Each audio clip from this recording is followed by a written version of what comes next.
할렐루야. 자, 오늘 사도행전 20장을 하고 다음 주에 사도행전 마지막 장으로 이제 마치도록 하는데, 20장에는 이제 사도 바울이 에베소라는 지역이 소아시아예요. 지금 터키 지역 정도 되는데, 거기서 3년 동안 두란노 서원에서 말씀을 강론했더니 무슨 일이 일어났다고요? 주의 말씀이 흥황하여 세력을 얻는 놀라운 일들이 일어났어요. 이제 에베소가 막 부흥하고 있는데, 바울이 하나님의 인도로 성령의 음성을 듣고 이 에베소 교회를 떠나 예루살렘으로 가려고 했습니다. 그래서 오늘 읽은 사도행전 20장 17절에 보면 바울이 밀레도라는 이 항구예요. 밀레도라는 장소에서 사람을 보내서 에베소 교회의 장로들을 이 항구에 좀 와달라 요청해요.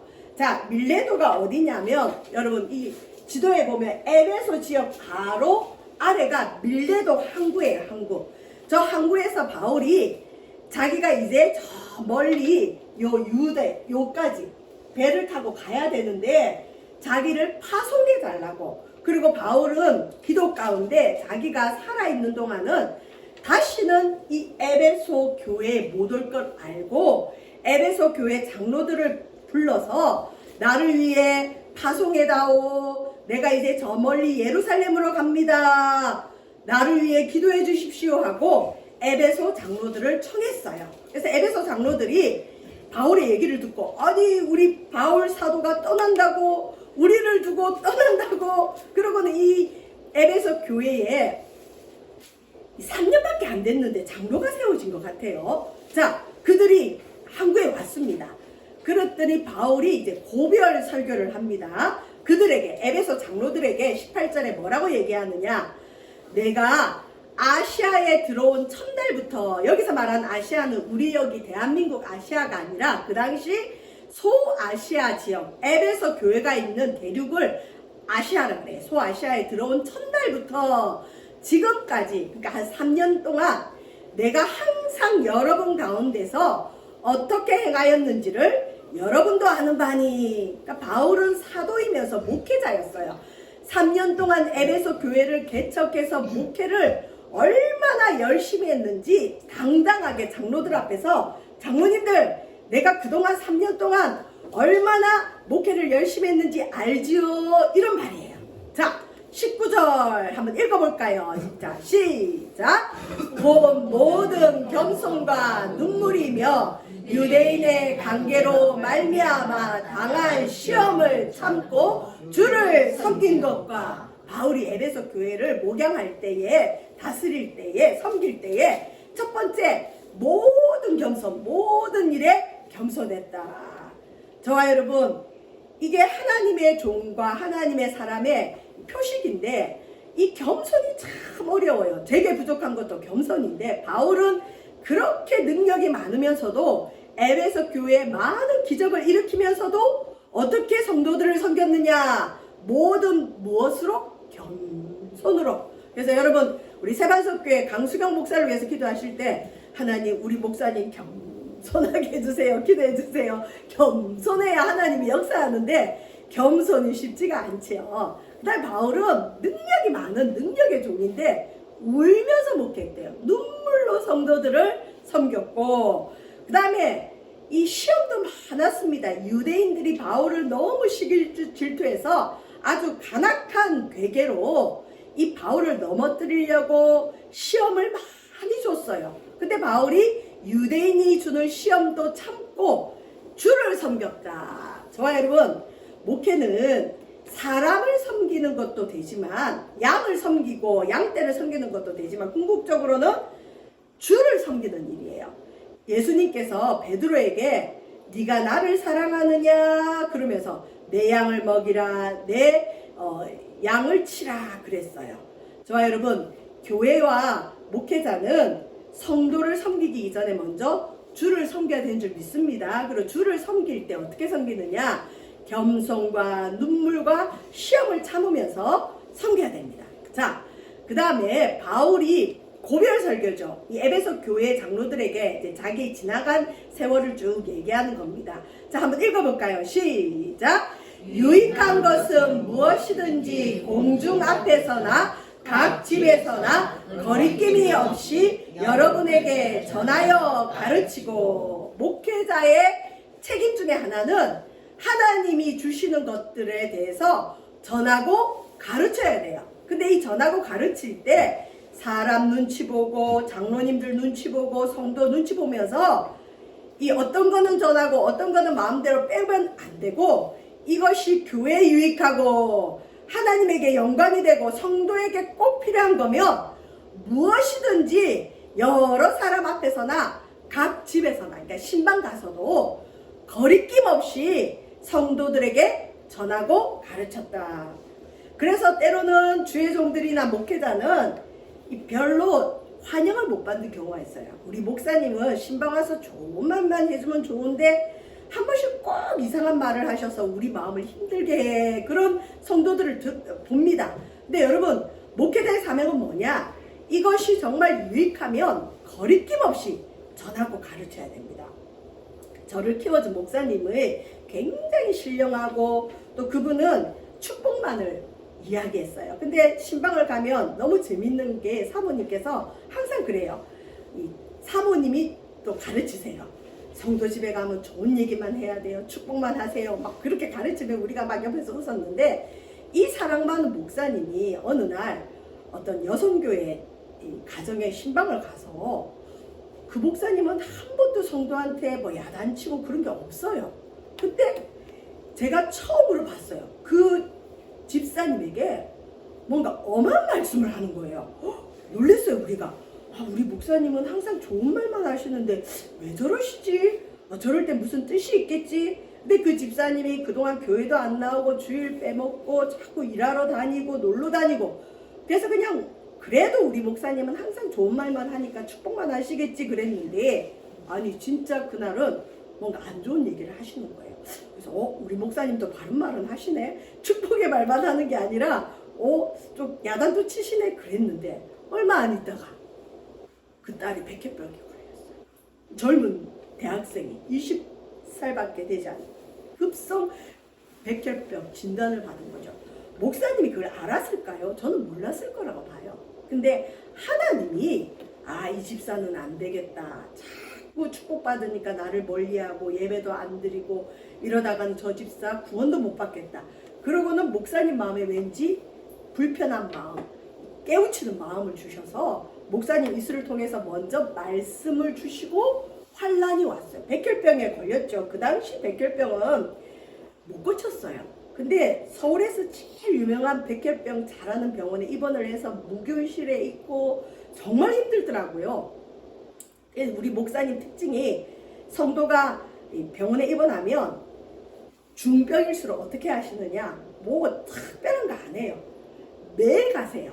부흥회 나가실 때는 못 가, 저희 보고 가라 그러고, 목사님이 서울에 있을 때는 어찌하든 매일 가서 간단하게 말씀 읽고 기도하고 주기도문하고 돌아오세요. 매일 가시는데 신기한 건 그 딸 백혈병이 나았을까요? 나았어요. 그 엄마가 회개하고 목사님 주신 말씀 딱 붙들고 기도하고 온 교회가 기도했더니 딸이 나았어요. 전 정말 놀랐어요. 그건 나을 병이 아니었거든요. 이름이 지금도 기억나요. 다영이 나았습니다. 하나님은 우리에게 뭔가 사인을 주실 때 환경을 통해 말씀하시고 또 말씀을 보내세요. 말씀을 통해 말씀하시는데도 못 깨달으면 어떡하느냐. 마지막에는 이제 몸을 치셔요. 우리 다영이를 치신 거죠. 근데 회개하고 기도했더니 우리 다영이도 나았어요. 목회에는 이런 비밀스러운 게 있어요. 우리는 모르지만 하나님이 미리 아시고 말씀을 보내는 게 있는데, 그걸 목회자가 성도 눈치 보고 안전하면 그 환난 당한 성도는 너무 갑작스러운 거예요. 실은 우리 그 집사님은 기분은 나빴지만 우리 목사님이 그냥 하실 일은 없다. 왠지 나한테 안 좋은 얘기 하실 때는 뜻이 있겠지. 그리고 미리 마음의 준비를 하고 있었대요. 뭐가 오긴 오겠다 그랬는데 설마 딸이 그렇게 큰 병이 걸릴 줄은 몰랐대요. 근데 어쨌든 회개 기도하고 오히려 그것이 그 가정에 축복이 된 걸 봤습니다. 이 사도바울 시도도 마찬가지죠.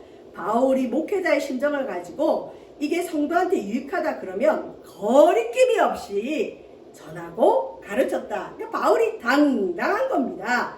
자, 그 다음에 바울이 주로 에베소 교회의 성도들을 대상으로 뭘 가르쳤느냐? 20장 21절 읽어볼까요? 시작! 유대인과 헬라인들에게 하나님께 대한 회개와 우리 주 예수 그리스도께 대한 믿음을 증언한 것이라. 아멘. 좋아요, 여러분. 목회자의 입술을 통해서, 성경을 통해서 우리는 뭘 들어야 되느냐? 회개하십시오. 천국이 가까웠습니다. 하나님께 대한 회개를 들어야 됩니다. 지금 우리 성도님이 매일 성경 읽고 기도하고 하는데 제가 항상 그래요. 이제 성경 읽고 기도 딱 하면 제일 먼저 뭐 달라는 기도부터 하시길래 스톱! 그러고는 기도할 때는 뭘 달라고 하기 전에 먼저 하나님께 회개하시고 그 다음에 오늘 받은 말씀을 붙들고 그 말씀대로 살 수 있도록 도와달라 기도하고 그 다음에 나에게 필요한 걸 주십시오 라고 하는 겁니다. 그렇게 했더니 감사하게도 순종하셨어요. 제가 비유로 이렇게 들었죠. 여러분 이제 가정의 달이고 오늘은 특별히 어린이 주일이고 이제 내일이면 어버이날이죠. 자녀들이 뭐 부모님한테 왔어요. 오랜만에 와가지고 부모님이 뭐 덕담도 해주시고 이것저것 얘기하시죠. 부모님 뭔가 당부하는 말을 했는데 부모님 말이 끝나자마자 엄마 돈 이러면은 사실 기분이 어때요? 얘는 돈을 받으러 나한테 왔구나. 내가 하는 말에는 관심이 없구나. 이 섭섭할 수 있어요. 하나님도 마찬가지예요. 우리가 하나님 앞에 급할 때 뭘 달라고 할 수도 있지만 순서가 있어요. 바울이 이걸 잘 가르쳤습니다. 하나님께 대한 회개. 여러분 하나님이 가장 기뻐하는 기도는 회개 기도인 줄 믿으시길 바랍니다. 우리는 여기 있는 저 목회자도 날마다 죄를 짓습니다. 하나님을 믿지 않은 것을 회개하고 하나님 뜻대로 살지 못한 걸 회개하고 전도하지 못한 걸 회개하고 하나님 나라를 위해 애쓰지 못한 걸 회개하고 그 다음에 우리는 예수 그리스도에 대한 믿음에 대한 얘기를 들어야 돼요. 왜 예수님을 믿어야 되느냐? 제가 지금 전도하고 있는 박옥 할머니에게 저는 예수 내 구주 요 5개만 가르칠 거예요. 여러분 할머니들은 사실 지각력이 좀 떨어져요. 그러면 이 손가락 5개 예수 내 구주 요 5개만 외우시면 됩니다. 여러분도 믿음이 뭔가 힘들다 그럴 때는 어떻게 하면 되느냐? 손가락 보고 예수 내 구주. 여러분 기독교의 핵심은 하나님에 대한 회개와 예수 그리스도에 대한 믿음인 줄 믿습니다. 또 우리 성도 얘기를 해줄게요. 어느 날 저한테 전화가 왔어요. 목사님 꼭 천국 가려고 예수 믿어야 돼요? 그래요. 그래서 제가 황당해서 예 천국 가기 위해서 예수 믿는 거예요. 그랬더니 그거 말고요 그냥 이 땅에서 잘 되기 위해서 믿으면 안 되는 거예요. 묻기도 아주 자세히 물어요. 여러분 어떻게 생각하세요? 이 땅에서 잘 되는 일도 있지만 우리 믿음의 결국은 천국에 가느냐. 아멘? 오늘 밤 이 세상 떠나면 여러분 천국에서 눈뜰 확신이 있습니까? 주님이 이 일을 위해서 십자가 달려 죽으셨어요. 하나님께 대한 회개와 예수 그리스도에 대한 믿음을 가지면 천국도 가고 이 땅에서도 하나님께서 축복해 주시는 걸 믿으시길 바랍니다. 자, 바울이 이걸 알았어요. 하나님에 대해서 회개하십시오. 예수 그리스도가 이런 분입니다. 부활을 증거하고 십자가를 증언했습니다. 그러니까 바울은 하나님 앞에도 거리낄 게 없고 에베소 교인들에게도 당당한 겁니다. 왜? 가르칠 건 제대로 가르쳤기 때문이죠. 자, 그런데 이제 문제는 뭐냐? 이 당시는 성도들이 기도를 많이 해서 이 예언의 은사들이 좀 있었던 것 같아요. 이 기도 가운데 많은 사람들이 또 바울도 자기가 이 에베소 교회에서 이제 떠나서 예루살렘으로 가야 된다는 성령의 음성을 들었고 요 뒤에 우리가 성경을 읽다 보면 많은 사람들이 예언가들이 바울이 예루살렘에 가서 큰 어려움을 당할 걸 예언해 줬어요. 자, 사도행전 20장 21절 보면 보라 이제 나는 성령에 매여 그러니까 하나님의 영에 이끌려서 어디로 가는데? 예루살렘으로 가는데 거기서 무슨 일을 당하는지 알지 못하노라. 여러분 한번 생각해 보세요. 에베소 지역, 우상을 섬기는 지역, 음행하고 술 취하고 방탕한 그 지역에 와서 바울이 3년간 말씀을 선포했더니 사람들이 교회로 몰려오고 붕이 됐어요. 그러면 거기서 수십 년 동안 목회할 수 있는데 이제 교회가 자립하고 3년이 돼서 든든하게 섰는데 아니 왜 성령님은 바울을 에베소 지역에 두지 않고 성령님이 이끌어서 예루살렘으로 보내느냐 말이죠. 그리고 설마 기도해도 설사 기도하다가 주님이 바울아 너 이제 예루살렘으로 가라. 너 이제 에베소 지역을 뒤로 하고 예루살렘으로 가라. 주님 무슨 말씀입니까? 내가 이 에베소 교회를 어떻게 세웠는데요? 눈물로 세우고 말씀으로 세우고 고생하며 세웠는데 아니 이제 먹고 살만한 교회 됐는데 왜 나보고 예루살렘 가라 그러세요? 근데 주님이 또 거기다가 한술 더 뜨세요. 거기서 네가 어려운 일을 좀 많이 겪을 거야. 무슨 일을 당할지 너 알지 못할 정도로 너 고생 좀 할 거야. 그래도 너 예루살렘으로 가자. 주님이 그러시는 거예요. 예를 들어서 우리 세완석교회가 부흥이 막 됐는데 또 부흥이 되든 안 되든 주님이 어느 날 저보고 강수경 목사야 너 어디로 가라 그러면 주님 무슨 말씀이십니까? 나는 여기서 뼈를 묻으려고 왔습니다. 사실 그럴 수 있지 않아요? 근데 바울이 하나님 앞에 음성을 듣는 거예요. 자, 그 다음에 구체적인 음성을 뭐라 듣느냐? 여러분 20장 23절 읽어볼까요? 시작! 오직 성령이 각 성에서 내게 증언하여 결박과 환난이 나를 기다린다 하시나. 내가 이럴라고 예수님 믿었나요? 내가 이럴라고 주의 종이 됐나요? 내가 이럴라고 사도가 됐나요? 라고 할 수 있을 정도의 일이 벌어졌습니다. 바울아 네가 예루살렘 성에 갈 텐데 성령이 각 바울이 있었던 성에서 계속 말씀하시는 거예요. 네가 예루살렘에 가면 결박, 묶이는 거, 수박 채우는 거, 또 환난이 바울을 기다린다. 예루살렘에 가면 바울이 포박당하고 감옥에 갇히고 매를 맞고 욕을 먹고 환난을 겪는다라고 성령님이 미리 알려줬어요. 바울도 이 얘기를 들었어요. 자, 그러면 여러분 그 길을 가야 됩니까 말아야 됩니까? 이거 어렵지요. 주님이 저보고 어디를 가라 그러는데 거기 가면 너 어려움 겪을 거다 미리 알려주세요. 이거 어떻게 해야 돼요? 가야 될까요? 말아야 될까요? 바울의 유명한 고백입니다. 여러분 이 말씀을 외우시면 정말 좋아요. 한번 읽어볼까요? 시작! 내가 달려갈 길과 주 예수께 받은 사명 곧 하나님의 은혜의 복음을 증언하는 일을 마치려 하면은 나의 생명조차 조금도 귀한 것으로 여기지 아니하노라. 바울이 에베소 교회 장로들에게 내가 예루살렘으로 가는데 성령님이 미리 말씀하셨습니다. 그곳에 가면 결박과 환난이 나를 기다린다고 합니다. 그러면 에베소 교인들 장로들이 듣고 어떻게 생각할까? 아니 그럼 바울 사도가 가면 안 되지 않나 이런 생각을 하고 있는데 바울이 유명한 사명적인 고백을 합니다.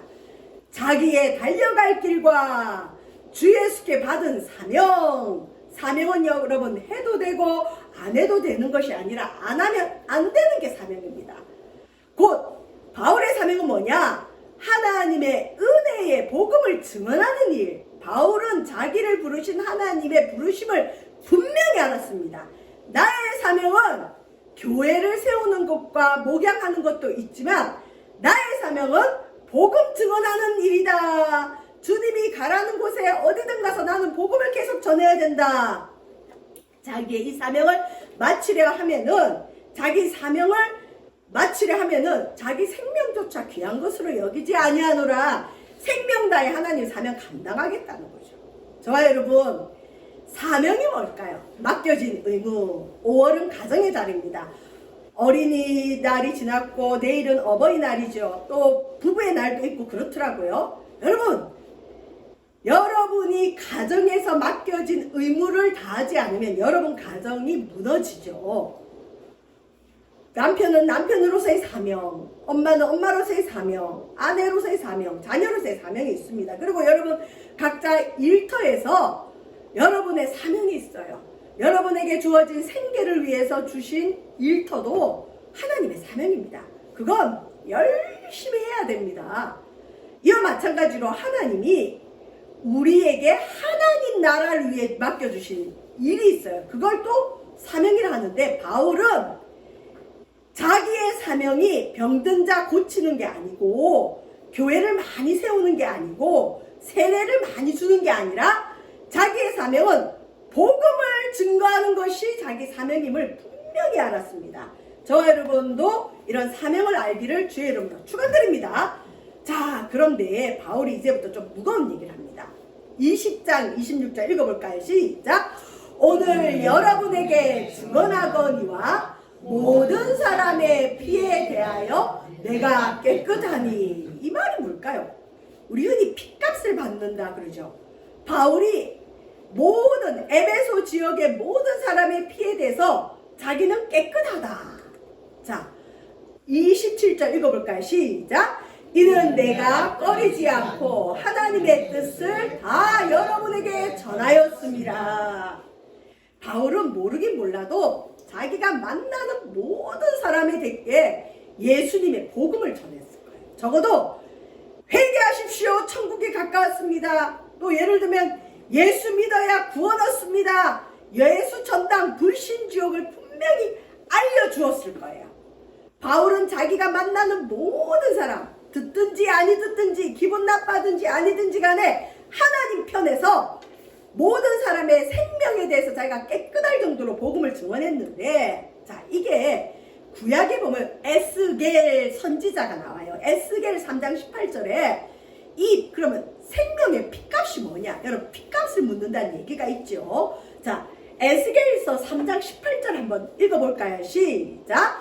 가령 내가 악인에게 말하기를 너는 꼭 죽으리라 할 때에 내가 깨우치지 아니하거나 말로 악인에게 일러서 그의 악한 길을 떠나 생명을 구원하게 하지 아니하면 그 악인은 그의 죄악 중에서 죽으려니와 내가 그의 핏값을 내 손에서 찾을 것이라고.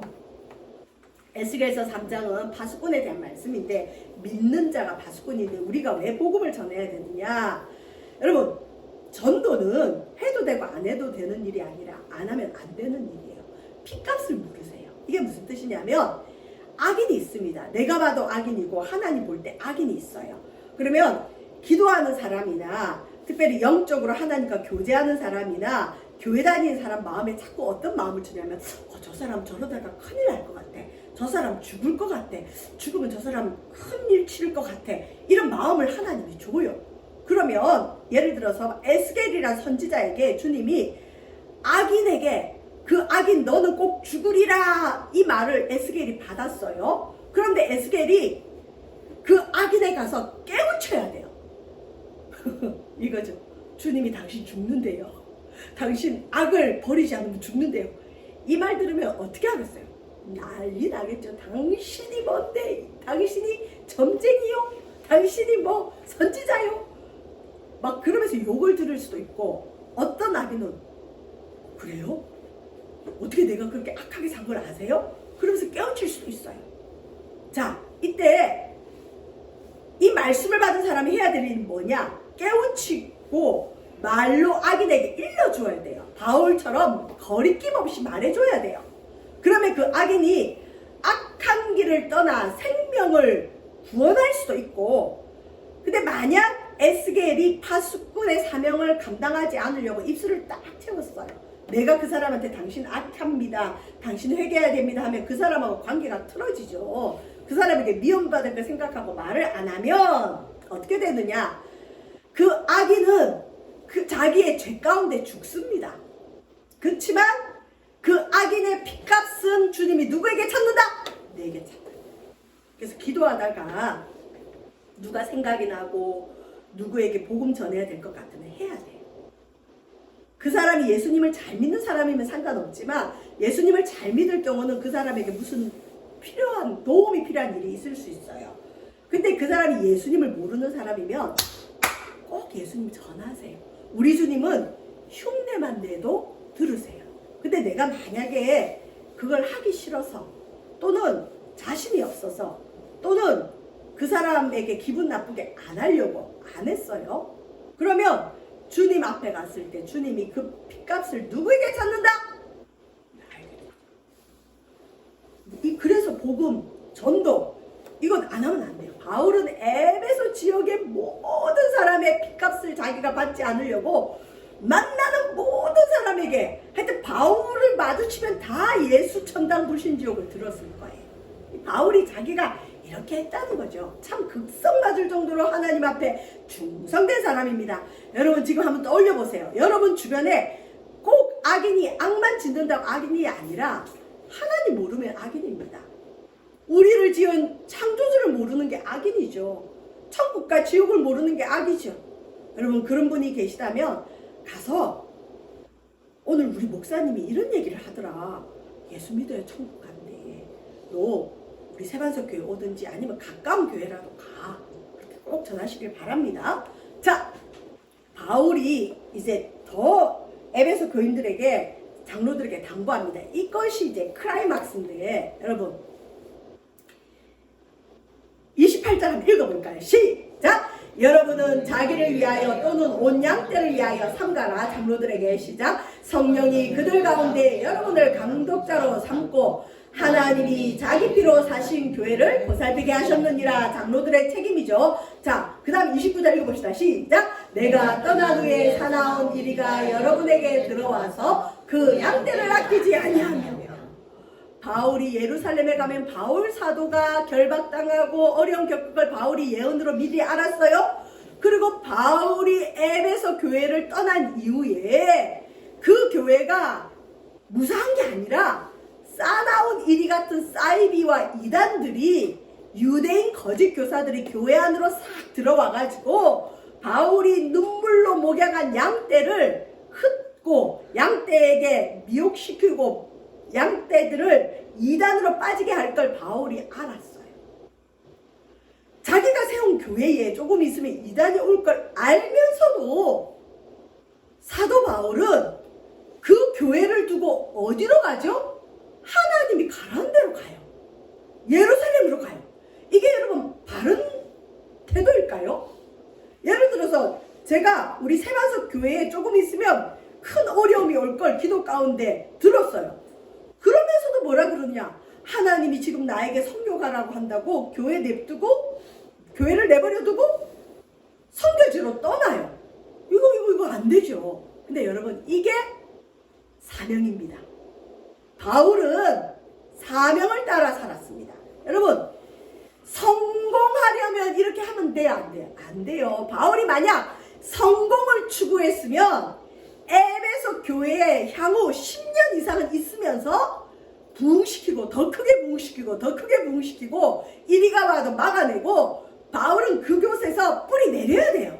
근데 바울은 성공을 쫓아다닌 인생이 아니라 사명을 쫓아다닌 인생이었기에 자기의 앞길에는 포박과 환란이 있어요.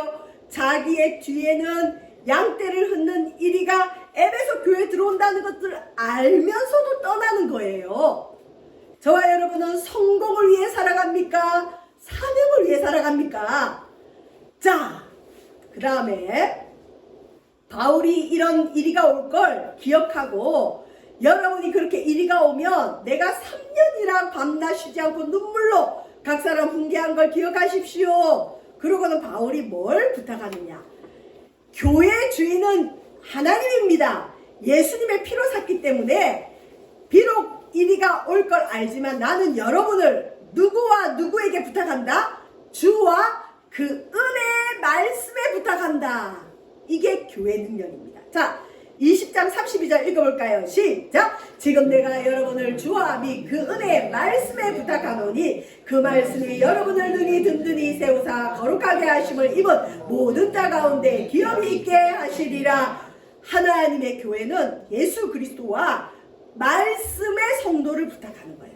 목사에게 성도를 부탁하는 게 아니라 여러분 예수님과 말씀 위에 여러분의 영혼과 삶이 있는 걸 믿으시길 바랍니다. 목사 따라가는 교회가 아니라 말씀 따라가는 교회 되기를 주의 이름으로 축원드립니다. 그래서 여러분 성공이 아니라 사명을 따라간 바울이 어떻게 했죠? 이리가 와서 교회 어려움이 있는 것을 알면서 떠나가고 교회를 어디와 어디에 부탁했다? 주와 말씀에 부탁했다. 자, 오늘 좀 양이 많은데 이 바울이 그러면서 이제 끝에 생색을 한번 내고 떠납니다. 뭐라느냐? 바울의 생활이 어땠느냐? 목회자로서 바울의 생활이 병도 고쳐주고 기적도 일으켰지만 바울은 에베소 교인들에게 은이나 금이나 심지어 의복을 탐하지 않았어요. 누가 보내준다 그래도 안 받았던 것 같아요. 그리고는 바울은 천막 만드는 일을 했는데 유대인들은 자녀에게 한 가지 이상의 기술을 가르치지 않은 것은 자녀를 도둑으로 만드는 거라는 속담이 있어요. 바울이 천막 만드는 일로 선교팀의 생계를 유지했어요. 자비랑 선교사였어요. 그리고 바울은 범사의 모범을 보여서 약한 사람들을 돕고 받는 것보다 주는 것이 더 복되다는 말씀에 근거해서 주는 생활을 했습니다. 정말 놀랍죠, 여러분? 대접받을 수 있는데 대접받지 않고 오히려 주는 생활을 했습니다. 자, 이 말을 한 후에 바울과 그 장로들은 무릎을 꿇고 밀레도 항구에서 무릎을 꿇고 모든 사람과 함께 기도합니다. 이제 바울을 파송하는 기도를 하죠. 여러분, 선교 파송의 가장 중요한 건 기도해 주는 겁니다. 우리 교회도 우리 선교사님이 되실 분이 계셔요. 우리가 해줄 수 있는 게 뭘까 지금 생각하다가 지금부터 준비 기도를 해드리면 되겠다. 저와 여러분, 우리 교회 선교 준비하시면서 떠나기를 원하는 우리 선교사님을 위해서 선교사로서 정체성을 잘 세워나갈 수 있도록 기도해 주시길 바랍니다. 그리고 이 파송하는 교회를 또 잘 만나야 돼요. 저와 여러분, 우리가 하나님 앞에 성공이 아니라 사명을 따라가는 진정한 주의 제자들이 되기를 주의 이름으로 축원드립니다. 기도하고 마칩니다. 기도합니다. 하나님 감사함을 드립니다. 성공이 아니라 사명을 따라간 바울처럼 우리에게도 사명 따라가는 삶이 있게 하여 주시고 모든 사람의 핏값에 대해서 우리가 거리낌이 없도록 그리스도의 복음을 전파하는 우리의 입술 되어지도록 인도하소서. 예수님 이름으로 기도합니다. 아멘.